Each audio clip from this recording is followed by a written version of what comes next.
Hello, everyone. Welcome back to the Southern Cross Drive podcast. We are really getting into the thick of things now. So, looking forward to today's episode. As always, we have your half marathon coach, Devlin Eden, with us. Dev, how are things going with you? Yeah, Sean, all good. Excited to be here. Like you say, thick of it now. We're almost past the thick of it, even with 3 weeks to go. So I know there's probably a lot of nerves out there at the moment. While that's normal, no need to be nervous. We've got some good content here today. And obviously, we're still with you for the next couple of weeks to make sure that race day is going to be a cracker. Yeah, really looking forward to it. So excited. And Dev, a little bit about you. I know some of your training goals have changed, but you've got one or two cool, exciting things coming up. Do you want to tell us a little bit about those? Yeah, so I suppose training first, obviously, with my very unfortunate not qualifying for the Ultra, Two Oceans Ultra. Yeah, I shifted things just a little bit, maybe spending a bit more time on the bike at the moment. So still running. My plan is to try and get a good half in maybe towards the middle of the year, try and build up and ultimately still build towards getting that qualifier done, hopefully by the end of the year. So that I also take a bit of pressure off and ready to rock and roll. So in for next year's Oceans. So yeah, I think for now, focus on the half, trying to build that up a little bit. But I've also been invited to actually ride Bergen Bush, which is a mountain bike stage race. So we'll be spending a little bit more time on the bike as well. Hopefully building up there. So yeah, trying to just refocus things a little bit, but looking forward to it.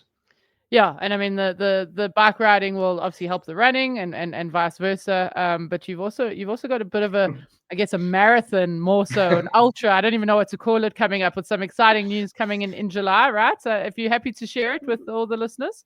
Yeah, for sure. So my wife and I are expecting a baby. I better not get this right. First week of July. So yeah, there's as much as I'm trying to probably get as much of my training in as I can, while I know I still can and have some time on my hands.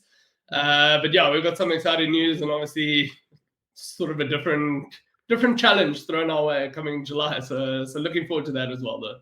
Yeah, definitely. No, really, really excited for you guys. Congrats on that as well. But okay, enough about that. We're not necessarily a baby podcast. We're a training podcast. So guys, Two Oceans half marathon, 3 weeks away. Dev, where are we now? What should we be focusing on for our Two Oceans half?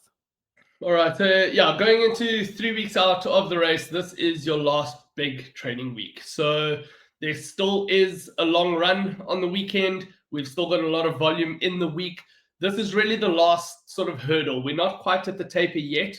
And when we talk about taper, we'll actually be doing next week's podcast where we really dig deep into how to taper and the purpose of the taper. So make sure you do stay tuned for that one. But now, as I said, last big week of training. I know a couple of you might be feeling that you're mentally fatigued, sort of with the monotony of the training. I know a couple of people have said that they are feeling a little bit tired. It's normal. We obviously don't want you to be tired all the time, but it is normal. You're in the peak of it now. So this is where we've got one more hurdle to get over, and that's this week. And then from there, we can really start to think about, okay, how are we prepping ourselves for race day and calming or cutting back a little bit. I think the big thing now is, as much as I say this is the last big week, if you have missed a long run or a training run or maybe 2 days worth of training in the last week or two, now's not the time to try and make up and cram for it. So because we are so close to the race now, if you, for example, missed last week's long run because something came up at work or you were feeling a little bit ill or something, now's not the time to try and put in that long run into this week and still do this week's long run, because now it's almost this massive jump in volume when it shouldn't be, because now we're at the last peak of it. So please don't try and cram training. If you also have recently found the podcast, fantastic. I'm glad you finally found us and saw the light. But you would have heard us also talking about strength training. Now, unfortunately, is not the time. So if you haven't been doing strength training at the moment, now's not the time to try and get started. Unfortunately, the time for that has passed. If you are doing strength training, you should still be doing strength training. That's what I'm not saying you shouldn't be doing it. We're not quite cutting it out just yet. But I don't want you to start strength training now, because You will have some DOMs. Your body will be a little bit sore after some new strength training that you haven't been doing. And we really don't need you to be sore at this stage of your training block.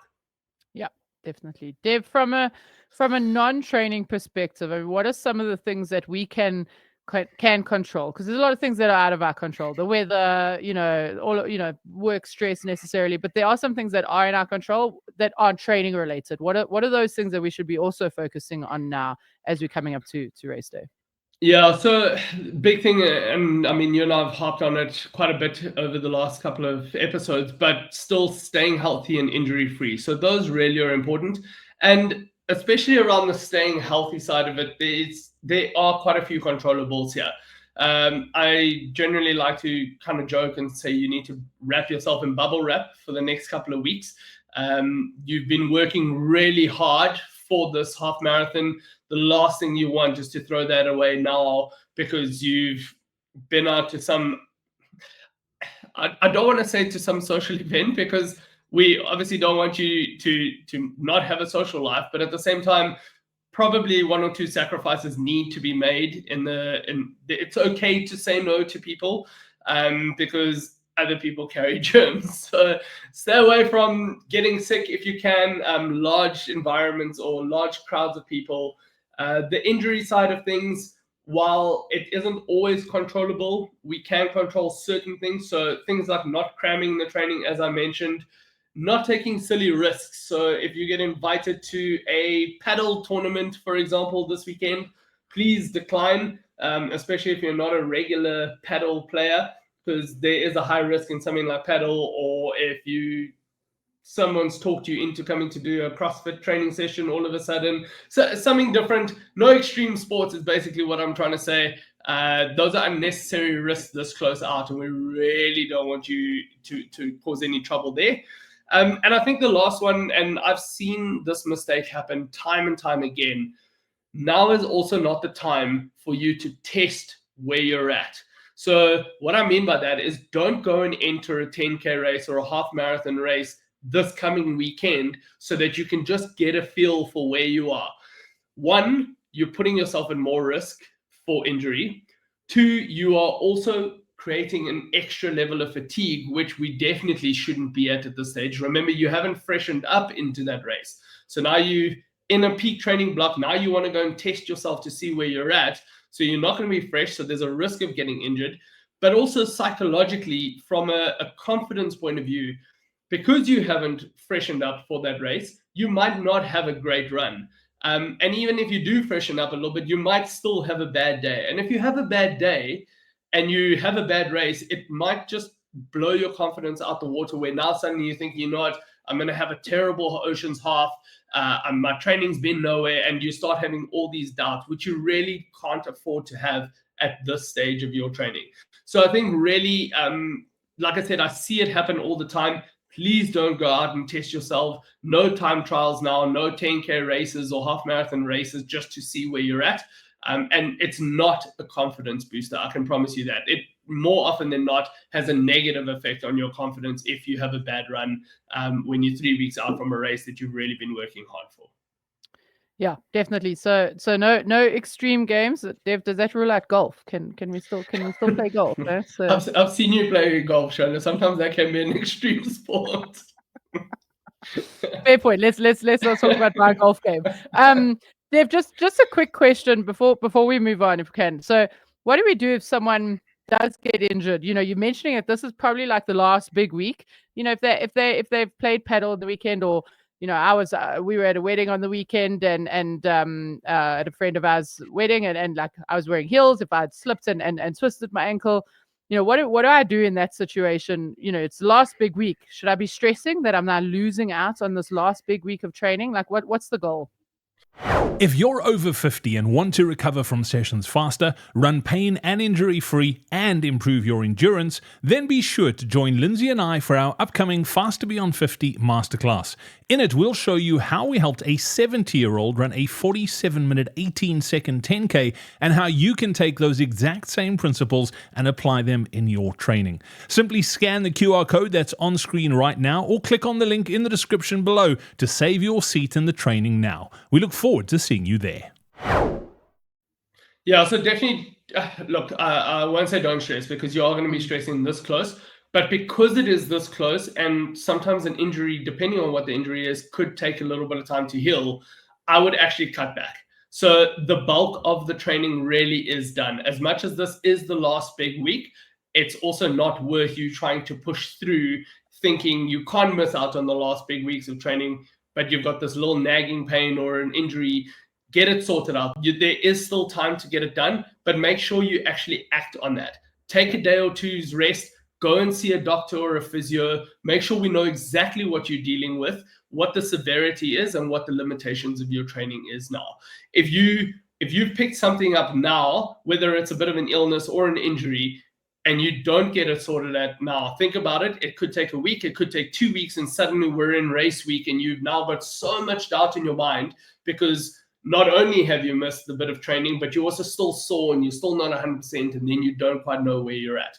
So get it sorted out. Hopefully it's something that can be sorted out in a couple of days, and then back into a little bit of training. Like I said, if you miss this week's long run, you're not losing out on training. You're not going backwards, and you're not going to not finish your race at your goal just because you missed 2.5 hour run, for example. Yeah, no, definitely.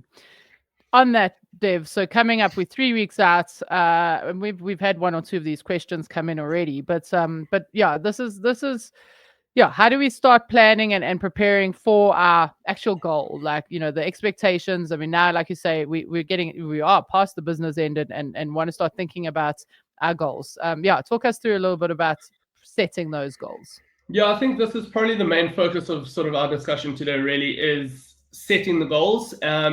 Like you say, because we are so close, we definitely should be thinking about, if you haven't already been thinking about it, but we should be thinking about what the goal is on race day. And everyone's going to have a different goal. So some of you might be, this is your first half marathon or your first Oceans half marathon, and you're actually just out there for a good time. You're just there to finish and you want to enjoy it and have a good day. That is fine. I would still recommend having some sort of plan around that. Or if you're obviously chasing a time, so whether it is your first or it's your 50th half marathon, you might be chasing a time and you want to then sort of figure out, okay, well, where am I? What am I capable of? Or at least what is a realistic goal? And I think that needs to be the first thing, setting a realistic goal.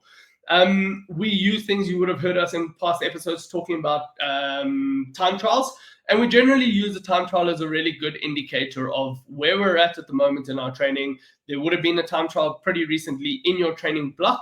So if you've run a time trial or a park run or maybe even a 10K race somewhere along the line, we can use that through a pacing calculator to then determine, right, this is my predicted goal. It doesn't always mean it's 100% foolproof. So I'm going to just put sort of the asterisk there. But it is generally a good guideline for what you're capable of doing on race day. Keeping in mind, obviously, this route is challenging, so it's not your fastest half marathon. So that's also something to factor in. So we can look at that. And then based on that, we have obviously our Coach Parry pacing charts that we will be building or have built. And you can we'll be doing pre-orders on those. So if you know what goal time you want, you'll see there on screen, Shona's popped it up. The QR code, if you go in and jump on that QR code, it'll allow you to put in a goal time. And what that'll do is it'll then break down exactly in splits. So for the half marathon, we'll be working 3 kilometer splits, and it'll give you exactly what pace or what time you should be hitting each of those 3K markers at. So this really does allow you to just have a little bit more of a plan for the race itself, so that it takes the thinking out of it. So I want to just kind of really emphasize the thinking part of it here. When you're running a race like this, especially if you are pushing for time, Two Oceans half being a tough half marathon as well, when you start getting to the latter stages of this race and your body's maybe hurting a little bit or you are really tired, your brain is really focused on keeping you alive and getting blood and air and nutrients and everything to the right muscles for the task at hand. and really does not have much capability of doing any advanced mathematics. So the last thing you want on race day is to now be looking at your watch and try and figure out, am I going to make my goal time? What do I need to be working at? Calculating things. That's why the pacing charts work so well. We've got your goal time in there. We've got the pace that's needed, your time at each of those checkpoints. And as long as you are sticking to that plan, you will come in, again, making sure that that's obviously a realistic end goal for you, but you will come in at the required goal time without you having to really think too much about it, as long as you're sticking to that. So it's really just having a proper plan. Please get stuck into that QR code. We will be selling them at the expo. This QR code is for pre-orders, if I'm not mistaken. So you can just jump on there, pre-order. You can come and collect them from us. If you're not sure about a time, so if you're not 100% sure where you're at or what time you should be aiming at, or if you're kind of on the fence and you want a plan A or a plan B, we will, again, be at the expo. So come and have a chat to the coaches. We can help you figure out, okay, this is where you're at. This is the goal time. Clear your mind a little bit around that. And we will be printing those on demand at the expo as well. So if you don't pre-order, please don't panic. We will be selling them at the expo. You can get, and we'll be tailoring those. So they'll be customized. So if you want a 201.37 pacing chart, I can print you a 201.37 pacing chart at the expo. So yeah, I don't know, Sean, if there's anything from your side around that you want to add. I think you're spot on. And for anyone who is part of the Coach Parry team on the Coach Parry forum, you can also just jump in there and we can help you with that goal time as well. And for those of you who are listening to this podcast and can't see the QR code, there will be a link in the description or in the show notes that will take you to the pre-order as well. So I think the key thing here that Dev is saying is, and Dev back me here, is that this is the pacing chart is there to keep you in check. It's so that you don't necessarily go too fast or too slow at the beginning and follow a pacing bus that perhaps paces the race incorrectly. And go and listen to last week's episode. Dev did a really nice deep dive on the race itself, on the route, on what to look out for, where the hills are, where you should push, where you shouldn't. So if you missed last week's episode, go and listen to that.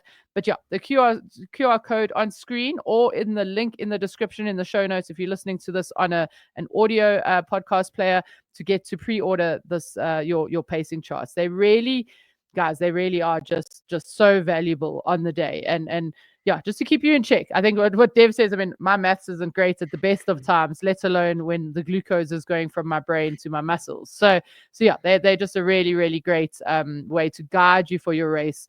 And I know, Dev, like you always say, you've done all this work. Don't let your pacing be the thing that inhibits you on race day. Yeah. And just to add in next week's episode as well, guys, so when we do dive into the taper and what you should be thinking about, we will go into a little bit more detail exactly on how to use that pacing chart. So I think don't stress too much about that at the moment. I can tell you, if you've never used one of our pacing charts, they are pretty life-changing when it comes to sticking to a plan, as we've said. But we'll go into the specifics on how to read and how to use that pacing chart in the next episode. For now, just start giving a little bit of thought to what is my goal time, where's my training been, what am I capable of doing, and then start figuring out, okay, go and pre-order that pacing chart. Or like I said, obviously, if you want to come and chat to us or jump into our forum, you're also welcome to do that. Yeah, exactly. Dev, thank you so much for your time. Let's just throw forward to next week's episode. Maybe just very briefly, if you don't mind, touching on what we're going to be talking on next week in terms of hitting into taper, perhaps. Just give everyone a bit of an idea. You've just mentioned the pacing charts. Things for next week. What is the coach going to speak about?